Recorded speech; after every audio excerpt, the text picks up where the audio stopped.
అచ్చెన్నాయుడిని ఏమనక జగన్ అంటున్నాడు ఆయన. అనాల్సింది అచ్చెన్నాయుడు కదా, ఎందుకు రాలేదు అచ్చెన్నాయుడు? అక్కడికి వెళ్ళాడా? ఆ అదే కొబ్బరి కదా. చెట్లను చూసాడా? లేదు. మరి ఎవరిని అడుగుతావు నువ్వు? జగన్ చెడ్డోడు దించేసావు కదా నువ్వే కక్ష కట్టి దించావు కదా. ఇప్పుడు మరి ఏమైంది?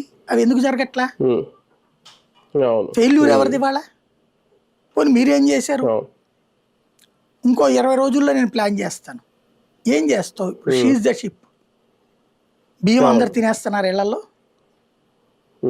అట్లాగే రైతులందరికీ డబ్బులు వచ్చేస్తున్నాయి చకచక. అవన్నీ పక్కన పెట్టండి.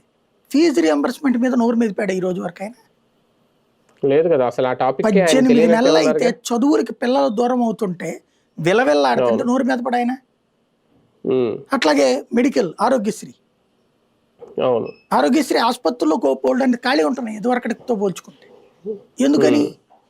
డాక్టర్లు ఏం చెప్తున్నారు? గవర్నమెంట్ బిల్లు ఇవ్వట్లేదు, చేర్చుకోమంటున్నారు. నెంబర్ 1 సమ్మె విరమించారు కానీ చేర్చుకో, లేదా మా దగ్గర లేదు పోమంటారు ట్రీట్మెంట్. ఎక్కడుందో ఆడికి వెళ్ళి ఎత్తుక్కోమంటున్నారు. వార్డులు ఖాళీకి కనబడుతున్నాయి కానీ రోగం ముదిరి పాకాన పడుతుంది. పేదవాడి బ్రతుకు రోడ్డును పడింది. ఎందుకు మాట్లాడినా పేదవాళ్ళకి సంబంధించి?